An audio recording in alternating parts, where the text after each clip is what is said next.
మీ diesel engine కి అస్సలైన dum echo blue. తమిళనాట అన్నామలై రాజకీయం ఎటువైపు పయనిస్తోంది. వి ద లీడర్ అంటూ ఆయన స్టార్ట్ చేసినటువంటి ఆర్గనైజేషన్ ఒక్క రోజులోనే 10 లక్షల మంది ఫాలోవర్స్ని తెచ్చుకుంది. ఒక విధంగా చెప్పాలంటే ఇప్పుడు జెన్జీకి కాక్రోచ్ పార్టీ ఎలా అయితే హడావుడి చేస్తుందో దాదాపుగా తమిళనాట అన్నామలై హడావుడి కూడా అదే తరహాలో నడుస్తుంది. బీజేపీని వీడడం ఆయనకి లాభమా, బీజేపీకి లాభమా, అసలు ఏం జరుగుతుంది దీనిపైన విశ్లేషణ చూద్దాం. మనతో పాటు ఆంధ్రప్రదేశ్ బీజేపీ శాఖ అధికార ప్రతినిధి పెద్దిరెడ్డి రవికిరణ్ గారు ఉన్నారు. రవికిరణ్ గారు నమస్తే. సార్ కేశవ్ గారు, మీకు సుమన్ టీవీ వీక్షకులందరూ నమస్కారం అండి. రవికిరణ్ గారు, అసలు ఎవరు ఊహించలేదు 2 రోజులు డిలే అయ్యేసరికి అన్నామలై గారు రాజీనామాని యాక్సెప్ట్ చేయకపోవచ్చు, లేదా అసలు ఆ రాజీనామానే చేయలేదని చెప్పని తమిళనాడు బీజేపీ వైస్ ప్రెసిడెంట్ చెప్పారు. సడన్గా యాక్సెప్టెన్స్ వచ్చేసింది, ఆయన ప్రకటన వచ్చేసింది. ఇప్పుడు ఒక కొత్త ఉద్యమం వైపు వెళ్తున్న తీరు కనిపిస్తుంది. ఏంటి, ఏం జరుగుతుంది? బీజేపీ వదులుకుందా, వదిలించుకుందా? సార్ కేశవ్ గారు, అన్నామలై గారు మనం చూసాం గత 3-4 రోజులుగా ఢిల్లీలో ఉండి ఢిల్లీ బీజేపీ పెద్దలతో మాట్లాడి వారికి ఉన్నటువంటి ఇబ్బందులు చెప్పి పెద్దల యొక్క అంటే ఒక అందరూ ఇరు పక్షాలు ఓకే అనుకొని ఆయన వెళ్ళినట్టుగా అది కనపడుతుంది. అయితే ఒకటి, అన్నామలై గారు ఐపీఎస్ ఆఫీసర్ గా 2011లో జాయిన్ అవటం, 2019 సెప్టెంబర్ వరకు అంటే సుమారు 8 సంవత్సరాల పాటు ఐపీఎస్ ఆఫీసర్ గా ఒక మంచి ఆఫీసర్ గా పేరు తెచ్చుకుంటూ కర్ణాటక వివిధ రాష్ట్రాల్లో పనిచేశారు ఆయన. ఆ తర్వాత రిజైన్ చేసి జాబ్ నుంచి బయటకు రావటం, రిజైన్ చేసినటువంటి సంవత్సరంలోనే భారతీయ జనతా పార్టీలో చేరటం, చేరిన సంవత్సరం లోపే తమిళనాడు రాష్ట్ర బీజేపీ అధ్యక్షుడిగా భారతీయ జనతా పార్టీకి ఒక చిన్న వయసులోనే 35-36 ఏళ్ల వయసులోనే ఒక యువకుడికి, రాజకీయాలకు అంత అనుభవం లేనటువంటి వ్యక్తికి భారతీయ జనతా పార్టీ అధ్యక్ష బాధ్యతలు ఇవ్వడం అంటే చాలా అరుదు కేశవ్ గారు. ఏ రాష్ట్రంలోనూ ఇలా జరగదు. నేను పార్టీలో గత 14 ఏళ్ళుగా ఉన్నాను. ఏ రాష్ట్రంలోనూ ఇలాగ భారతీయ జనతా పార్టీ ఇలా ఫ్రెష్ గా వచ్చిన వ్యక్తిని, వివిధ పార్టీల నుంచి వచ్చిన వాళ్ళని సంవత్సరం కాదు కానీ 3-4 ఏళ్ళు, ఇప్పుడు కన్నా లక్ష్మణ్ గారు ఆంధ్రప్రదేశ్ ఉన్నారు, ఆయన కాంగ్రెస్ పార్టీ నుంచి వచ్చారు. వచ్చినాక 3 ఏళ్ళకి ఆంధ్రప్రదేశ్ రాష్ట్ర అధ్యక్షుడికి బాధ్యత ఇచ్చారు. సో కన్నా గారు ఆయన మాజీ మంత్రి, దశాబ్దాలుగా తిరిగారు. అయితే ఇక్కడ అన్నామలై గారు అలా కాదు, ఫ్రెష్ ఇంటూ పాలిటిక్స్ ఇవ్వటమే కాదు, ఒక 4 ఏళ్ల పాటు అధ్యక్షుడిగా పూర్తి మద్దతు పార్టీ పరంగా దేశవ్యాప్తంగా ఉన్న కేడర్ తో కూడా అనుసంధానం అయ్యే విధంగా ఈరోజు అన్నామలై అంటే ఎవరు అన్నది దేశ ప్రజలకు మొత్తం ఎలా తెలిసింది. ఈరోజు నిన్న పొద్దున మా మిసెస్ అన్నామలై గారు వెళ్ళిపోయారా అంటే నేను ఒకటి అన్నాను, నీకు తెలంగాణ మన తెలుగు రాష్ట్రమే కదా, తెలంగాణ రాష్ట్ర బీజేపీ అధ్యక్షుడు ఎవరు తెలుసా అన్న. నాకు తెలియదు. సో అన్నామలై గారు తెలిసే విధంగా ఎలా వెళ్ళారు? ఆయన ఒక్కటి క్యాపబిలిటీసే కాదు కదా, భారతీయ జనతా పార్టీ ఆయన ఆ రకంగా ఒక యంగ్ డైనమిక్ లీడర్ ని ప్రొజెక్ట్ చేసి అన్ని విధాలుగా నరేంద్ర మోడీ గారు, అమిత్ షా గారు, నడ్డా గారు, నితిన్ నబీన్ అందరూ ప్రమోట్ చేసి ఆ రకంగా ఆ రాష్ట్రంలో ఆ పూర్తి అవకాశాలు ఇచ్చి ముందుకు వెళ్ళారు. అయితే ఈ రోజు దేశవ్యాప్తంగా ఒక మంచి అపీలు, ఒక ఫేస్ రికగ్నిషన్ ఫేస్ ఉంది అన్నామలై గారు. ఈ తరుణంలో భారతీయ జనతా పార్టీకి తప్పనిసరిగా అన్నామలై గారు వెళ్ళటం అన్నది కించిత్ కొంత లాసే, దాన్ని నిర్వివాద అంశం. ఎందుకంటే ఒకటి sir, north India non Hindi speaking రాష్ట్రాల్లో ఒక ఫేస్ కావాలి. ఇప్పుడు మోదీ గారు, అమిత్ షా గారు ఎంత హిందీ రాష్ట్రాల్లో బాగా కరెక్ట్ అయిపోతున్నారు. ఇప్పుడు మన సౌత్ లో తీసుకుంటే ఆ nationalistic ideology plus local face కూడా కావాల్సి వస్తుంది. అలాంటి లోకల్ ఫేస్ ఇన్ని దశాబ్దాలుగా ఒక అన్నామలై గారిని ఒక ప్రొజెక్ట్ అయింది. తెలుగు రాష్ట్రాలే కాదు, కర్ణాటకే కాదు, వేరే రాష్ట్రాల్లో కూడా, సౌత్ లో కూడా అన్నామలై గారు అంటే తెలుసు అందరు. అలా ఒక ఫేస్, ఒక క్రెడిబుల్ ఫేస్ ప్రొజెక్ట్ అయింది. ఆ ఫేస్ భారతీయ జనతా పార్టీ ఈ రోజు కోల్పోవడం జరిగింది. ఇది పార్టీకి లాస్ అయింది. బట్ పార్టీ ఆయన్ని ఏ రకంగా సపోర్ట్ చేసింది, ఏ రకంగా ఆయన ప్రొజెక్ట్ చేసింది, నేషనల్ మీడియా కావచ్చు, లోకల్ మీడియాలో కావచ్చు, లేకపోతే ఆయన పాదయాత్రలు కావచ్చు, అన్ని విధాలు ఏ రకంగా పార్టీ ఇది స్టూడ్ లైక్ రాక్ చేసింది. అయితే ఇంకో కోణం కూడా ఆలోచించారు. ఇప్పుడు అన్నామలై గారు ఈ రకంగా ఒక తొందరపాటు నిర్ణయం తీసుకున్నారా అంటే, ఇప్పుడు రాజకీయాల్లో అండి ఎప్పుడు తొందరపాటు అని ఎలా అనగలుగుతాం? ఇప్పుడు ఆయన వెయిట్ చేసే అసెంబ్లీ ఎలక్షన్స్ లో పాప ఆయన స్పేస్ 0 చేసేసారు. తమిళనాడు అంత అసెంబ్లీ ఎలక్షన్స్ లో కనీసం టికెట్ ఇవ్వలేదు, ఆయన పోటీ చేసే అవకాశం లేదు, ఆయనకి ఎక్కడ కూడా చోటు లేకుండా చేశారు. అయినా కానీ ఆయన ఏం మాట్లాడలేదు. ఎన్నికలు అయిపోయి ఫలితాలు వచ్చి ప్రభుత్వాలు ఏర్పడిన తర్వాత కదా ఇప్పుడు బయటకు రావాలనే నిర్ణయం తీసుకున్నారు.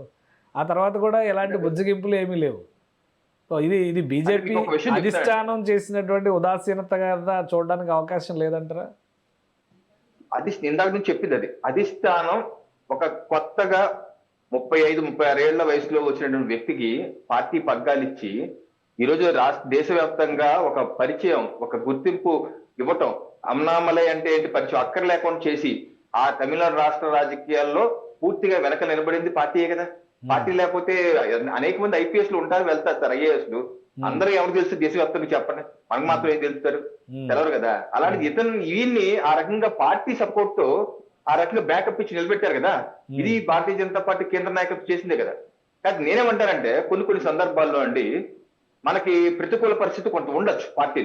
ఎందుకంటే పార్టీ అనేది ఒక సమిష్టి నిర్ణయం, వ్యక్తి నిర్ణయం మీద ఆధారపడదు. కొన్ని సర్కమ్స్టాన్సెస్, అంతర్గత బాహ్య కాలమాన పరిశీలన కొన్ని నిర్ణయాలు తీసుకుంటారు, మన నచ్చని నిర్ణయాలు తీసుకుంటారు. అయితే రాజకీయాల్లో కావాల్సింది ఓపిక కావాలి, ఓపికగా వెయిట్ చేయాలి.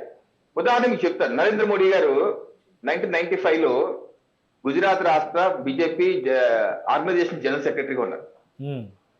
పార్టీని ప్రభుత్వంలో తీసుకురావడానికి కీలక భూమికి పోషించారు, ఆయన మొత్తం రెగ్యులేట్ చేశారు.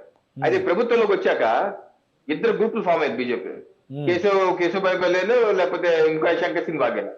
2 గ్రూపులు తగాదాపడి దాని మొత్తం నెప్పం అంతా మోడీ గారి మీద నెట్టి, మోడీ గారు ఏ పరిస్థితి తీసుకొచ్చారంటే జాతీయ నాయకత్వం మోడీ గారిని నువ్వు ఢిల్లీకి వచ్చేసి మీరు ఏ పరిస్థితుల్లో గుజరాత్ లో ఎంటర్ అవటానికి వీలు లేదు, ఎటువంటి రాజకీయాలు గుజరాత్ చేయడానికి వీలు లేదని చెప్పి ఢిల్లీకి తీసుకొచ్చేసారు. 6 ఏళ్ల పాటు గుజరాత్ కే వెళ్ళకుండా కూర్చోబెట్టారు ఢిల్లీలో, వేరే పనులు ఇచ్చారు అనుకోండి. కానీ 6 ఏళ్ళు ఆయన ఓపికగా ఉన్నారు, పార్టీ ఇచ్చిన పని చేసుకుంటూ వెళ్ళారు. 2001లో ముఖ్యమంత్రిగా మళ్ళీ గుజరాత్ లో అడుగు పెట్టారు. ఓపికగా 6 ఏళ్లు వెయిట్ చేస్తే 2001లో గుజరాత్ లో ముఖ్యమంత్రిగా ఎంటర్ అయితే 2026 వరకు అప్రతిఘాతుగా ముఖ్యమంత్రిగా ప్రధానమంత్రికి ఏ రకంగా దేదీప్యం మాత్రం ముందుకెళ్తారు చూడండి. అలాగే రాజశేఖర రెడ్డి గారు చెప్తారు, రాజశేఖర రెడ్డి గారు కాంగ్రెస్ పార్టీలో ఎన్ని అడ్డుపోట్లు ఎదుర్కొన్నారు, ఎంతో ఓపికగా 30 ఏళ్ళు ఓపికగా ఉండి 2004లో ముందు పాదయాత్ర చేసి ముఖ్యమంత్రి అయ్యి ఏ రకంగా ఫ్యామిలీని సెట్ చేశారు చూడండి. ఫ్యామిలీ ఈ రోజు జగన్మోహన్ రెడ్డి నుంచి అందరు సెట్ అయిపోయారు. ఆ ఓపిక నేనేంటంటే రాష్ట్ర ఇప్పుడు ఒక పార్టీ, ఒక ఆర్గనైజేషన్ మూవ్మెంట్ అని ఒక అనౌన్స్మెంట్ ఇవ్వగానే 10 లక్షల మంది ఆయన వెనక నడిచారు. అలానే రాష్ట్ర పార్లమెంట్ ఎలక్షన్స్లో 11 నుంచి 12% ఓటు బ్యాంక్ జనరేట్ అవడానికి అన్నామలై చేసిన కృషి చాలా విశేషం అని చెప్పని తమిళనాడు అంటున్నారు. ఈ ఎలక్షన్స్లో 2%కి మళ్ళీ పడిపోయింది బీజేపీ, అన్నామలై ఉంటే ఈ పరిస్థితి వచ్చేది కాదు అంటున్నారు. సో అలాంటి పరిస్థితుల్లో మీరు బీజేపీకి ఇది నష్టం చేసేటువంటి అంశం కాదని ఎలా చెప్పగలుగుతారు? నేను నష్టం అనలేదు కదండి, బీజేపీకి నష్టం స్టార్టింగ్ చెప్పా కదా, అడ్మిటెడ్ ఇది మాకు లాస్ అని చెప్పి అన్నా కదా. అలాగే ఆయన నేతృత్వంలో తమిళనాడు 2.5 నుంచి 11.5% వరకు వెళ్ళింది, నో డౌట్. అలాగే భారతీయ జనతా పార్టీ కూడా ఆయన పూర్తి ఫ్రీ హ్యాండ్ ఇచ్చింది. ఆయన ఎంపీగా టికెట్ ఇచ్చారు, పోటీ చేయమని. ఏదిగా ఒకసారి అమిత్ షా గారికి వేదిక మీద చెప్పారు, Annamalai is our leader, everyone has to follow him అని చెప్పి కూడా అమిత్ షా గారు ఓపెన్ గా మీటింగ్ లో కూడా చెప్పారు. అంత ఇదిగా ఒక రాక్ సాలిడ్ గా నిలబడ్డారు అంటున్నాను. కానీ నేనేంటే ఉద్యమం ఒక మూవ్మెంట్ తీసుకెళ్తాను, 2031కి నేను రాజకీయాల్లో కంటెస్ట్ చేస్తాను, ఇండివిజువల్ కంటెస్ట్ చేస్తాను అని చెప్పి ఆయన అనౌన్స్ చేశారు. కాబట్టి నేను చెప్తాను కొన్ని విషయాలు మీద ముందు ఉంచుతాను. ఇప్పుడు మనకి ఒక బ్యూరోక్రాట్ మూవ్మెంట్ గా తీసుకెళ్తాను, రాజకీయ పార్టీగా చేస్తానంటే తెలుగు ప్రజలకి టక్కన గుర్తుకొచ్చే పేరు జయప్రకాష్ నారాయణ గారు. జయప్రకాష్ నారాయణ గారు మా తూర్పుగోదావరి జిల్లా ఐఏఎస్ అధికారి, కలెక్టర్ గారు కూడా పనిచేస్తారు. చాలా అందరికీ తెలుగుదేశం పరిచయం. ఆయన కూడా ఈ రకంగానే మూవ్మెంట్ అని చెప్పేసి అది పెట్టారు. ఏంటి పేరు? లోక్ సత్తా మూవ్మెంట్ అన్నారు. యాక్చువల్ లోక్ సత్తా మూవ్మెంట్ అప్పుడు నేను ఇంజనీరింగ్ అయిపోయి నేను సాఫ్ట్వేర్ జాబ్ చేస్తున్నప్పుడు ఒకసారి హైదరాబాద్ వచ్చినప్పుడు ఇది చాలా ఉన్నతమైన రాజకీయాలు, కొత్త మార్పు తీసుకొస్తే అవినీతి రహిత రాజకీయాలు చాలా బాగున్నాయని చెప్పి నేను పంజాగుట్టలో లోక్సత్తా ఆఫీస్కి వెళ్ళి నేను 1000 రూపీస్ నేను చెక్ కూడా ఇచ్చాను, నేను మెంబర్షిప్ జాయిన్ అవుతాను. కానీ నాకు మెంబర్షిప్ ఇవ్వలేదు అనుకోండి, అది వేరే విషయం. డబ్బులు అయితే వెళ్ళి కానీ ఇవ్వలేదు. కానీ నేనంటే ఒక మూవ్మెంట్ గా తీసుకెళ్లి రాజకీయ పార్టీగా మార్చి ఒక బ్యూరోక్రాటే, చాలా మంచి బ్యూరోక్రాట్, ఈ రోజుకి మంచోళ్ళు. ఆయన విశ్లేషణ అద్భుతంగా ఉంటది, నో డౌట్ అబౌట్ దట్. ఇది వెరీ ఇంటలెక్చువల్. బట్ ఏమైంది ఫైనల్ గా మూవ్మెంట్ పార్టీ ఏమైంది, పార్టీ చదివేబడి క్లోజ్ అయింది. ఇంకోటి చెప్తాను, కరెంట్ ఎగ్జాంపుల్ పీకే ప్రశాంత్ కిషోర్ దేశవ్యాప్తంగా పరిచయం వ్యక్తే కదా. అంటే అన్ని దేశంలో ప్రతి ఒక్కరికి ప్రశాంత్ కిషోర్ అంటే ఎవరికి తెలుసు కదా. పెద్ద స్ట్రాటజిస్ట్, ప్రభుత్వాలు తిప్పాడు, సూపర్. అతను ఆయన స్ట్రాటజీలు ఆయనకి పనికి రాలేదంటారు. ఆయన స్ట్రాటజీలు ఆయన ఏం చేశారు, స్వదేశ్ యాత్ర ఏంటది, సురాజ్ అని Jan Suraaj. Movement Jan Suraaj party, Jan Suraaj party. Jan Suraaj movement అని పెట్టారు. ఆయన 1000 కిలోమీటర్ పాదయాత్ర చేశారు. ఆ మూమెంట్ ని పార్టీగా మార్చారు. ఏమైందండి? డిపాజిట్ దక్కలేదు. సో నేనేది అలాగే భారతీయ జనతా పార్టీలో అండి కొన్ని దశాబ్దాలుగా చాలా మంది ముఖ్యమైన లీడర్లు వదిలి వెళ్ళి సొంత పార్టీలు పెట్టుకున్నారు.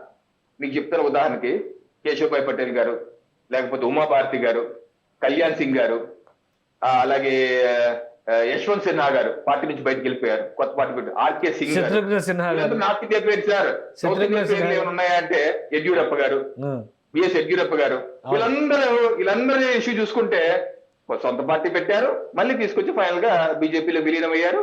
అలాగా ఉన్నారు. సొంత పార్టీతో సున్నా అంటారా ఏంటి? అంటే నేను కొన్ని విషయాలు ముందు పెడుతున్నాను. నేను రాజకీయాల్లో కొంత ఓపిక కావాలి. Annamalai is a good leader. మేము చెప్తున్నాం కదా, నేనే కదా ఎవరన్నా చెప్తారు. మంచి ఐడియాలజీలో ఉన్న వ్యక్తి.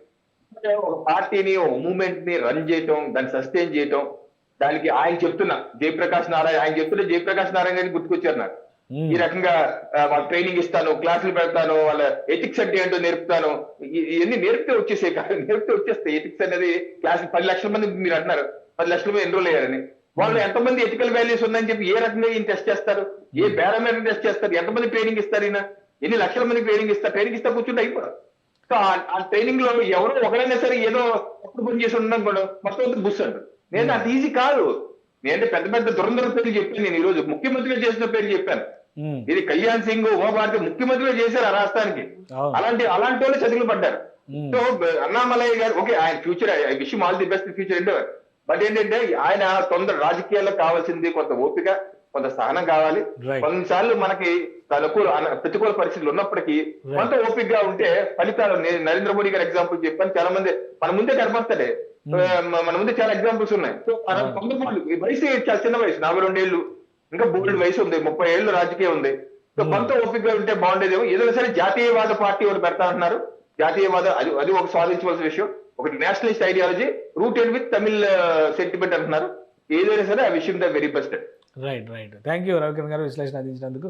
అన్నామలై కొంచెం ఓపికగా రాజకీయాలు చేస్తే భవిష్యత్తు అద్భుతంగా ఉండేదని బీజేపీ వదులుకోవడం వల్ల కొన్ని ఇబ్బందులు ఎదురవడం ఖాయం. కాకపోతే ఇప్పుడున్నటువంటి పరిస్థితుల్లో రాజకీయ వైరుధ్యాలు సిద్ధాంతపరమైనవి కాకుండా ప్రజల ప్రయోజనం కోసం చేసేవైతే మెరుగైనటువంటి ఫలితాలు వస్తాయి. ఉద్యమ రూపం నుంచి పార్టీల వైపుకు వెళ్ళినటువంటి వాళ్ళందరూ ఫెయిల్ అయ్యారు. కాబట్టి అన్నామలై భవిష్యత్తు కూడా ఎలా ఉంటుందనేది ఇప్పుడే చెప్పలేమంటున్నారు రవికిరణ్ గారు. సో వేచి చూద్దాం. ఇది స్పెషల్ డిస్కషన్. Keep watching.